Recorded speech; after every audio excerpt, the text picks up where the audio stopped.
Starting on day one, we will drive down prices and make America affordable again. We have to make it affordable. It's not affordable. People can't live like this. Republicans have a plan to bring down prices and bring them down very, very rapidly. By slashing energy costs, we will in turn reduce the cost of transportation, manufacturing, and all household goods. This is what happens when you build your entire platform on bigotry and fear. When you spend years attacking immigrants, the very people who visit your state, spend money in your hotels, eat at your restaurants, buy your tacky-ass beach towels. Don't act shocked when they stop showing up. And understand, it's not just tourists who aren't coming to Florida. When you squeeze the working class like a lemon, there is no juice left for joy. You think people got beach money right now? People can't even afford to go outside. And all those Trump tariffs, those weren't on corporations.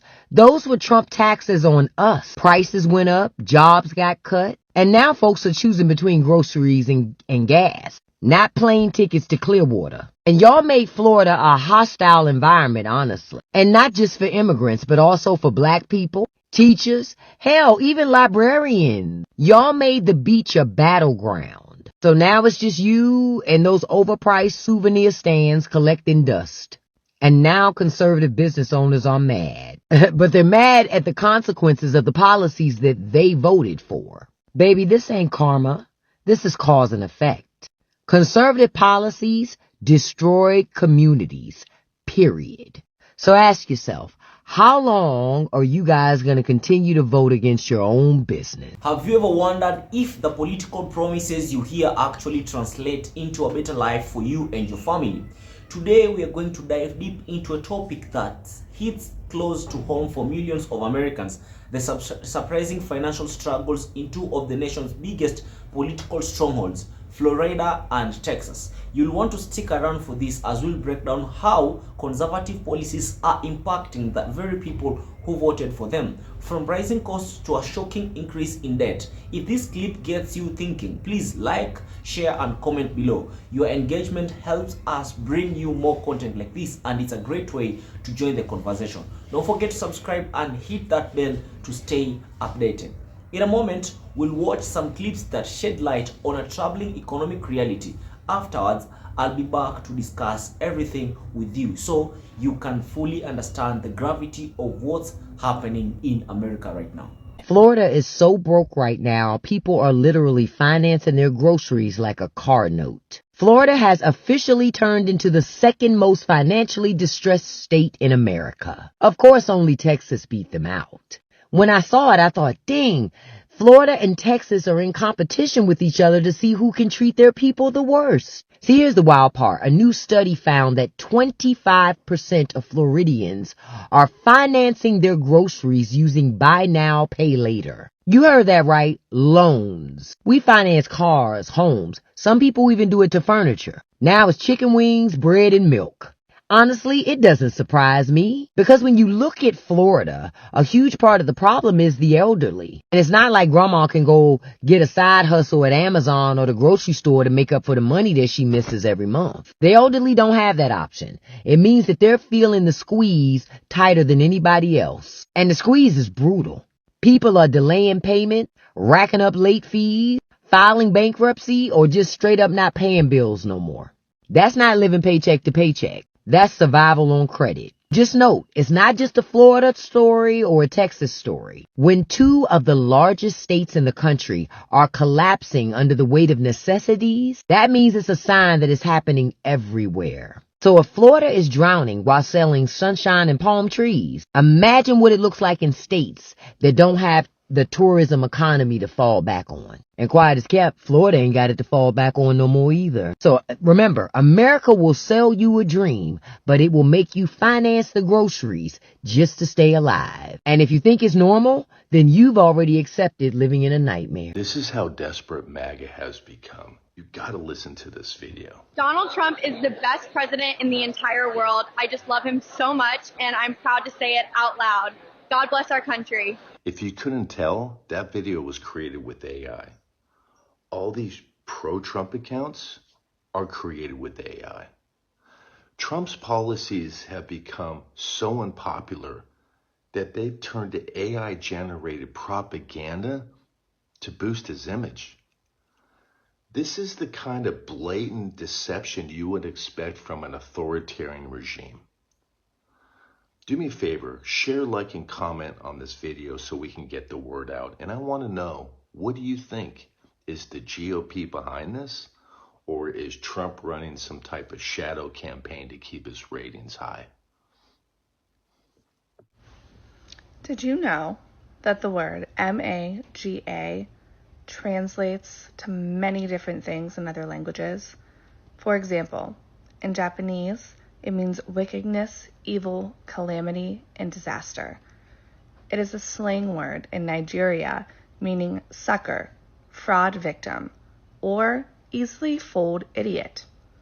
It means lies in Zulu. This word means dragon in Sudanese. It also translates to witch in Latin. MAGA is the name of the highest rank in the Church of Satan. It means swelling or inflamed in Filipino. MAGA can be translated to many different things in many different languages. I think it's kind of telling, don't you? Welcome back. That was a lot taken, and the clips you just saw paint a stark picture of economic distress, especially in the so-called MAGA strongholds of Florida and Texas. Both states, which are among the most populous in the nation, are now ranked as the most financially distressed in America.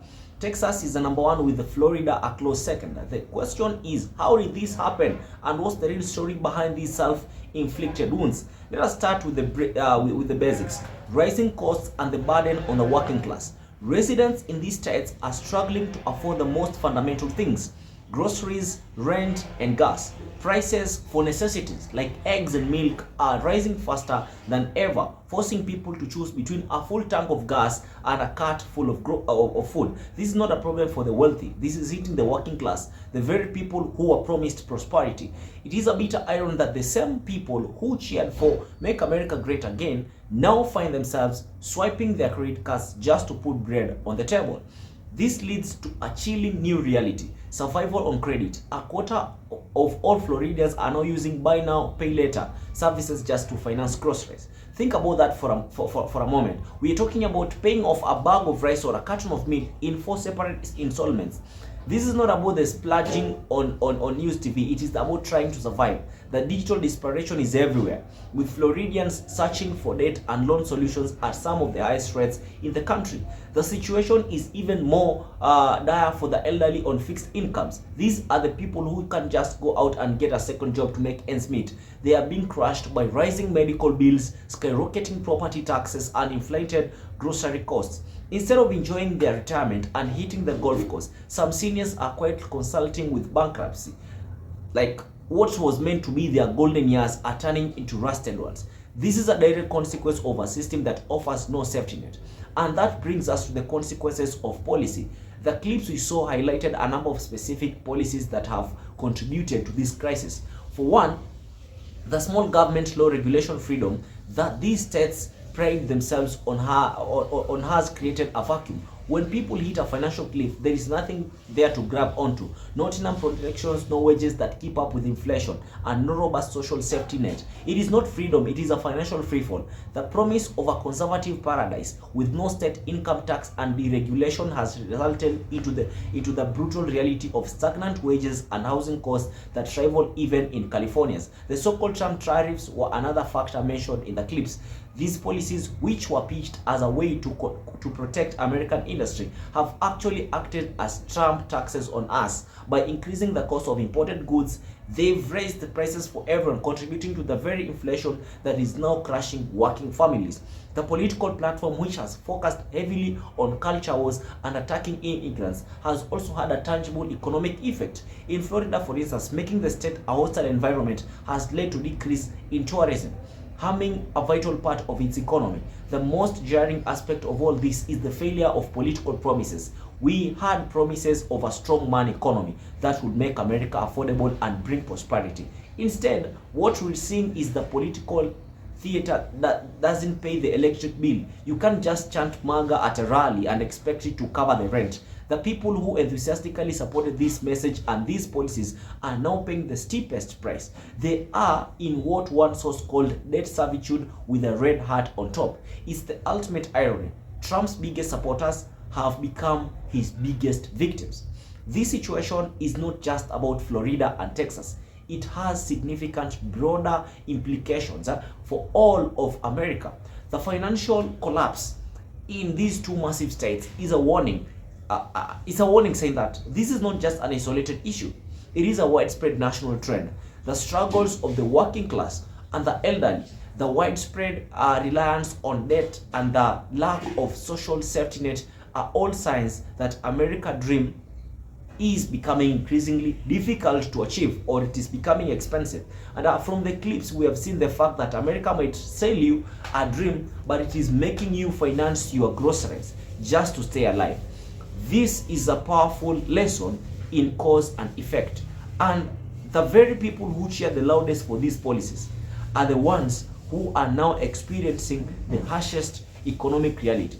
It is a costly mistake, and it highlights a critical national challenge where the rhetoric of, let's say, freedom and prosperity is failing to deliver tangible results for the citizens who need it the most. So, good people, do you think that whatever is happening in America right now, do you think that the red hats or the red states, do you think they deserve whatever they are going through right now?